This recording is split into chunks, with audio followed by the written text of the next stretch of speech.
My name is Annabella. And at 25 years old, while staying in my college dorm, I had a life-changing near-death vision. In this vision, Jesus gently took my hand and pointed to a vast crowd of people, all engrossed in their phones. The glow from the screens was unnaturally bright, almost as if it was pulling in the faces of the people, making them look distant and disconnected. Their necks were unnaturally bent, their heads drooping downward in an almost broken position as they focused intently on their screens. What struck me with terror was what I saw next. Their foreheads were physically sagging under the strain, weighed down by the constant pressure from looking down at their phones. It was as if the very act of bending over their devices had altered their bodies. Their right hands were clenched in tight fists, their muscles twitching and spasming in response to the tension of gripping their phones so hard for so long. The veins in their hands were bulging from the exertion, a clear sign of how deeply their addiction to technology had taken hold of them. If you believe in God and near-death experiences, subscribe to Life at NDE today. Discover inspiring messages from God through powerful near-death stories that bring hope and understanding. Hit subscribe now and join us in spreading the light of faith. Jesus pointed to the crowd and, with a deep sadness in his eyes, said, "This is the mark of the beast. It is not something that will come in the future, it is already here. It is being quietly developed before your eyes." His voice was soft, but his words were firm and full of grief, as tears welled up in his eyes. "You have traded your eternal freedom for the fleeting comforts of this world. You have chosen convenience over the true peace that comes from the Father. And you fail to see the chains that bind you, chains that only the Father can break. You have rejected me. And in doing so, you have rejected the one who sent me." He then showed me that the mark of the beast wasn't just about the ability to buy or sell, as many had believed. It was about something far more insidious: control. This mark was how people accessed every aspect of their lives, their money, their food, their transportation, even their homes. It was the key to every transaction, every movement. Without it, there was no way to exist in society. They would be rendered invisible, unable to function, as though they no longer mattered. The mark wasn't just a tool, it was the very means by which they would be controlled, stripped of their autonomy, and reduced to mere puppets in a system that no longer valued their humanity. But what I discovered was even more disturbing. It wasn't just the physical mark that was dangerous. The mark was also deeply spiritual. Jesus, still pointing to the people, said, "By accepting this mark, they are pledging their allegiance to the beast. They are choosing to trade their loyalty to me for the false promise of security, control, and power. But what they do not understand is what they are truly giving up, something far more precious than they could ever imagine." As I listened to his words, I couldn't help but reflect on my own life. Here I am, just 22 years old. And I never imagined I would be sharing something like this on a platform as public as YouTube. But there is a responsibility I feel deep within me to tell this story, regardless of how vulnerable or exposed it makes me feel. I know, without a shadow of a doubt, that Jesus showed me these things for a reason. There is a deeper purpose, even though I may not fully understand it. The truth is, I was clinically dead for several minutes after a sudden medical emergency. During that time, I left this world entirely. I was taken to a place so real, so vivid, that the experience cannot be explained by anything other than a spiritual encounter. It was a realm beyond anything I had ever known, a place that left me with an undeniable sense of divine truth. The reality of it was so profound that words simply fail to convey the depth of what I saw and felt. When I found myself in that place, I came face to face with Jesus. In that moment, there was no doubt in my mind who he was. His presence was overwhelming, filled with both immense love and sorrow. And he showed me something I need to share with all of you. It's about the mark of the beast. We've all heard about it. Whether through church teachings, books, or discussions about the end times. It's the mark mentioned in Revelation, the one that no one can buy or sell without. The one that has become a symbol of the apocalypse. For so long, I thought it was something far off. Something that might happen long after we were gone. It seemed distant. Like a story or warning for a time far beyond our own. But what Jesus revealed to me was shocking. It's not just something that will come in the future. It's already in development. The systems, the technology, the infrastructure, it's already being built. It's here. In the present.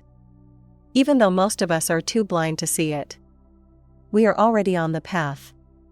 And it's unfolding before our eyes. Often unnoticed. As technology rapidly evolves. The foundation for the mark of the beast is not some distant prophecy, it is something we are starting to live with. Piece by piece. Right now. Most people don't realize it yet. But it is already becoming part of the very fabric of our society. When I woke up after that experience, I was overwhelmed by a profound sense of urgency. It wasn't just the intensity of what I had seen, it was the weight of the responsibility I now felt. I couldn't stop crying. But not because of fear. I cried because I knew, deep in my heart, that Jesus had shown me this vision for a reason. He wasn't showing me these things to scare me or to frighten others. He had a purpose. He wanted me to warn those around me. He wanted me to warn you. I understand how easy it is to dismiss something like this. To think it's just another sensational claim or story. But I am not here to make sensational claims. I'm here to share what I saw. To tell you what Jesus spoke to me. And to explain why I believe it is so crucial. Especially now. To stay alert. Vigilant. And firmly rooted in Him. This message is not about fear, it's about awareness. It's about being prepared for what's ahead. About knowing that we have a responsibility to live with purpose and to stay close to Jesus during these challenging times. The world is changing. And I truly believe this vision is part of a larger warning for all of us to remain steadfast. Focused on what really matters. And never to lose sight of Him. No matter what the world throws at us. If you've ever felt deep down that something is wrong with the direction the world is heading. If you've ever wondered about the connection between technology and control, then I urge you to listen closely to what I'm about to say. What Jesus showed me during my experience will shock you. It will make you rethink so many things about the world around you. And it might just change the way you live your life moving forward. I believe, with all my heart, that this is exactly what Jesus wants me to share with you today. This message isn't just for me, it's for all of us. Before all of this happened, I was just like anyone else my age. I wasn't some devout religious person. Nor was I a Bible scholar. I lived like most young people. Distracted by the world. Caught up in the daily grind. Not fully aware of the bigger picture. But everything changed in that moment. And I can't keep what I learned to myself. This is something that could make a difference in how we see the world. How we engage with technology.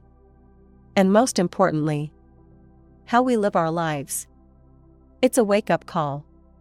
And it's a call to return to what truly matters. I believed in God. Yes. But if I'm being honest, my faith wasn't at the center of my life. It wasn't something I prioritized or truly lived by every day. Like most people my age, I was more focused on the things that felt immediate: finishing school, working part-time, and spending time with my friends. Those were the things that took up most of my thoughts and energy. I spent hours online, scrolling through social media, watching TikToks, and getting lost in the endless feed of content. It felt like a constant distraction. Yet I couldn't pull myself away. My phone was practically glued to my hand. An extension of myself. Always within reach. Always pulling me back in. Looking back, it's clear to me now how much time I wasted. How much of my attention was absorbed into the digital world. But at the time, I didn't realize how much it was affecting me. How deeply it was shaping my priorities and my perspective on life. I was caught up in the moment. Just like everyone else. Without a true understanding of what it was leading to. I never took the time to stop and think about just how much of my life revolved around technology. Or how much control it really had over me. It was just part of my daily routine. Something that felt so normal. I didn't even question it. Growing up, I'd hear about things like the mark of the beast, the end times, and all the warnings from scripture during church services. But I always thought it was something far off. Something that didn't apply to me or my generation. I viewed it as a distant concept. Something that was meant to be a warning for people far in the future. Maybe even long after I was gone. It felt like an abstract idea, something to think about, but not really relevant to my life. In my mind, I thought, yeah, it's in the Bible. But it's not something that's going to happen in my lifetime. Right? It just seemed too far-fetched. Too unreal to take seriously. Little did I know. It was already unfolding before our eyes. And I was living right in the middle of it without even realizing. Looking back now, I realized just how blind I was to how much the world is already moving in the direction of what I had always heard about but never truly understood. I was so wrapped up in my daily routine. So absorbed by my phone and the constant flow of information, that I couldn't see what was right in front of me. I didn't think about how easily we're all being conditioned to depend on these systems. These technologies that are becoming more and more integral to our lives. We're so caught up in the conveniences they offer that we fail to notice how deeply they're shaping us and, more importantly, how much control they're gaining over us. It wasn't until one night that everything changed. That night, everything I thought I knew was turned upside down. The experience I had completely opened my eyes to the reality of what's happening. And it made me realize how crucial it is for us to wake up before it's too late. I was at home, doing what I did most nights, scrolling through my phone, mindlessly tapping through posts and videos, just killing time. But then, something happened that I couldn't ignore. I started feeling strange. Like something was off. It began as a sharp, stabbing pain in my chest that seemed to come out of nowhere. At first, I tried to brush it off. I thought maybe it was just anxiety or some minor discomfort, nothing to worry about. But as the seconds ticked by, the pain didn't go away. In fact, it got worse. It intensified, growing more unbearable with each passing moment. To the point where I could barely breathe. It felt like my chest was tightening. And I couldn't catch my breath.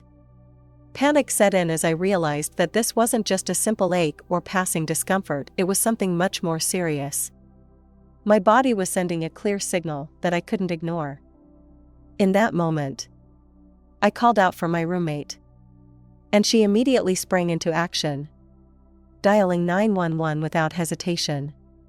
The urgency in her voice made it all feel so real. And I knew things were serious. By the time the paramedics arrived, I was slipping in and out of consciousness. My vision fading in and out like a broken signal. I remember hearing their voices. Faint but clear.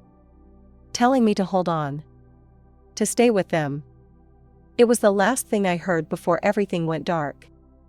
And then, in an instant, everything went completely dark. But as soon as it did, I felt this strange, unfamiliar sensation. It wasn't like falling asleep, where you simply drift off. This was different. It felt like I was being pulled out of my body. As if something was gently but firmly taking me away from the world I knew. In one moment, I was lying there, helpless, in the ambulance, surrounded by the frantic sounds of the paramedics working to save me. And then, in the next instant, I was somewhere else entirely. The first thing that hit me was the stillness. It wasn't the kind of quiet that brings peace, it was a heavy, almost oppressive quiet. It was the kind of silence that feels alive, as if it's waiting for something to happen. I looked around, trying to make sense of where I was. And that's when I saw it. I was standing in this vast, endless space. It wasn't pitch black, but it wasn't filled with light either. There was a soft, grayish glow that surrounded everything, casting an eerie calm over the scene. There was no sense of time, no reference point to ground me. It was as though I was suspended in a place that existed outside of everything I knew. At first, I felt completely alone, standing in that vast, unfamiliar space. The silence was suffocating, and I had no idea where I was or what was happening. All I knew was that something was different deep down. I understood that I wasn't on Earth anymore. I wasn't in a place I recognized, and I had no sense of time or direction. Then, in the distance, I saw a figure walking toward me. At first, I couldn't make out who it was. But as they got closer, I felt something, an overwhelming presence. It was as if I could feel the weight of it, even before I could fully see who it was. And then, in that moment, I realized it was Jesus. I can't describe the depth of the moment. When he stood right in front of me, I was completely taken aback.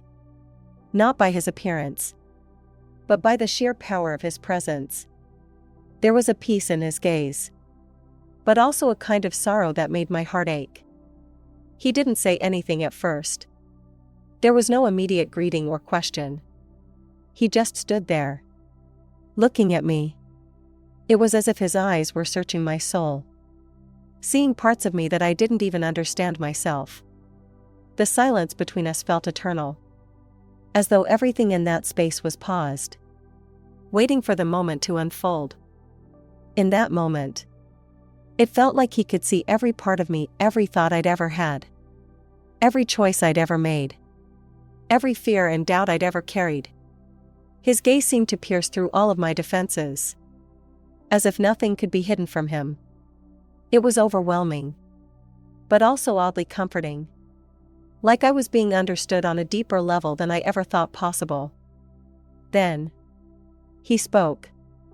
He didn't speak immediately. He just stood there, looking at me. And in that silence, it felt like he knew me better than I knew myself. The weight of his gaze felt infinite, like he was looking straight into my soul, understanding every part of me, even the parts one wasn't willing to admit to myself. Finally, he spoke. And when he did, his voice wasn't loud, but it was all-encompassing. It filled the entire space around us, so rich with presence and power that it felt like it could create worlds, but also personal, as if it was spoken just for me. His voice was both gentle and commanding, filled with authority yet tender. He said, "Angela, I have something to show you."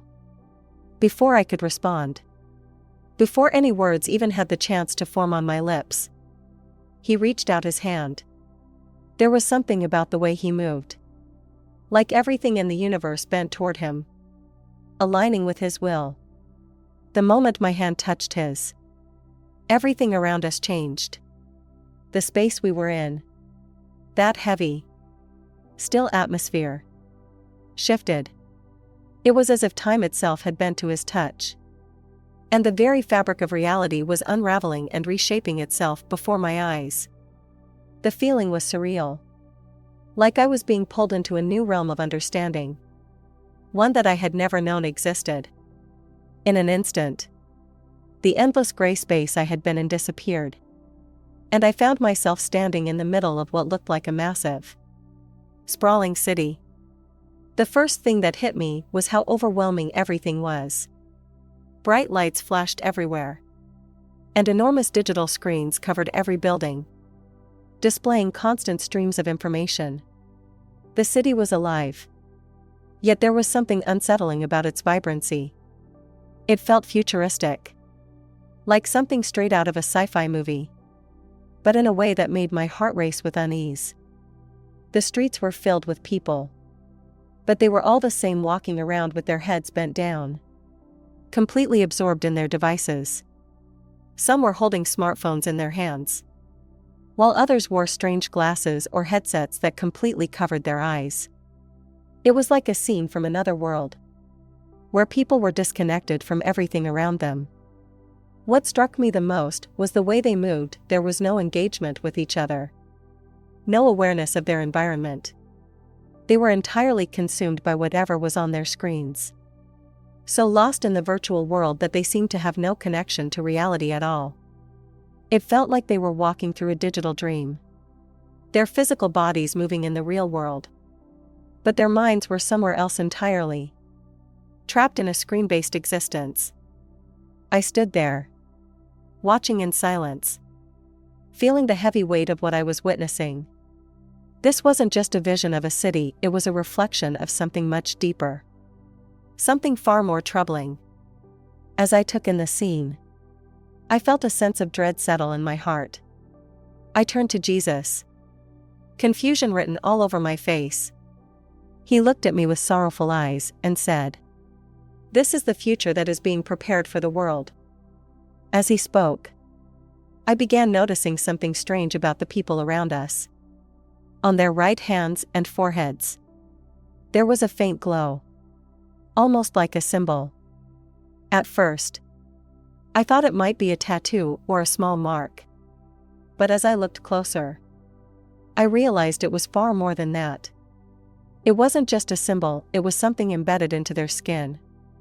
It looked like a digital code, almost like a QR code. But it pulsed faintly, as if it were alive, breathing with an energy of its own. I turned back to Jesus, feeling a sense of deep unease, and asked, "What is this?" He remained silent for a moment, his gaze full of sorrow, before he showed me a new scene. A different group of people, their necks bent down, their foreheads sagging, their hands broken just as I had seen before. My heart sank. The image before me was chilling, far more real than I had ever imagined. I had always thought the mark of the beast was something far in the future, something that we wouldn't need to worry about for a long time. But Jesus made it clear, the foundation for it is already being built. The systems, the technology, the infrastructure, it is being created right now, in the very world we live in, through the devices and systems we rely on every day. Then, he showed me what happened to those who refused to take the mark. I saw a small group of people, scattered throughout the city, who didn't have the mark. They were hiding in the shadows, struggling to survive, disconnected from the digital system that controlled everything. These people couldn't buy food. They couldn't access basic necessities. They were cut off from the world because the entire system had become dependent on the mark. But Jesus looked at them with love, saying, "These are my faithful ones. Though they are rejected by the world, they are written in my book of life." I watched them as they prayed, clinging to their faith despite the hardships they faced. They were tired, hungry, and alone. But there was something different about them, something radiant, a light inside them that couldn't be extinguished, no matter how dark or difficult the world around them became. Jesus turned to me and said, "The world will call them outcasts, but I call them mine. Blessed are those who remain faithful, for great is their reward in heaven." In that moment, the weight of his words hit me hard. I realized just how important it is to stay close to Jesus, No matter how hard the world becomes, no matter how difficult the journey, the systems of the beast may seem powerful, but they are nothing compared to the power of God. As the scene began to fade, the city and its people vanishing from view, I found myself standing in a completely different place, a place that felt cold and mechanical. It was a massive control center, filled with rows upon rows of glowing monitors, flashing lights, and complex machinery. The air hummed with the sterile sound of computers, their screens flickering with streams of data. The people walking around here were different. Powerful. They moved with an air of authority, like they were in charge of the entire system. Their faces were calm, too calm. There was no emotion in their expressions. No warmth. They stared at the screens in front of them with a detached focus, as though they were no longer human. Just cogs in a massive machine, consumed by the very system they controlled. The whole place felt suffocating, like it was designed to drain the soul. The cold, sterile atmosphere, the relentless hum of technology, and the emotionless faces of those in charge, it all made me feel even more certain of the darkness that had taken root in this world. On those glowing screens, I could see everything: the city, the people, even their every movement. It was like every person who had the mark was being tracked in real time, their actions monitored as though they were nothing more than data points. I felt a deep, unsettling sense of helplessness as I watched the scenes unfold. Jesus, sensing my confusion, spoke quietly. This is the heart of the system. It is built to control, to manipulate, and to destroy. As I gazed at the screens, my stomach dropped. The people with the mark weren't just being tracked physically. No, they were being monitored in every sense, emotionally, mentally. Their thoughts, preferences, fears, and desires were all being recorded and analyzed. It was as though their minds were laid bare, like an open book for whoever controlled this system to read and manipulate. I turned to Jesus, unable to shake the dread rising within me, and asked, "What is this?" He said nothing at first, his eyes filled with sorrow. Then, with a quiet but firm voice, he showed me something even darker. Behind the monitors and the controllers, there was a figure in the shadows. At first, it was hard to make out, but as I focused on it, I felt an overwhelming sense of dread. The figure was tall, cloaked in darkness, its presence absorbing the light around it. It felt suffocating, like the very air around me grew heavier as it drew closer. Then Jesus spoke, and his words were heavy with warning. "This is the dragon. He gives power to the beast, and through this system, he seeks to control and destroy my creation." In that moment, I understood. This wasn't just a human system, it was spiritual, rooted in darkness. The people behind it, the ones building and promoting it, thought they were advancing technology for progress and innovation. But they were being used. Unknowingly, the dragon, the enemy, was pulling the strings, orchestrating a plan for complete domination. Jesus looked at me with such intensity, his voice filled with both urgency and love. "The dragon's greatest weapon is deception. He will make this system look like salvation, but it is slavery. Tell them to be vigilant. Tell them to turn to me." I felt the weight of his words, and a deep sadness settled over me. I realized how easily people were being deceived. The system promised convenience, safety, and security, but it came at the cost of their freedom, their souls. And most people didn't even see it.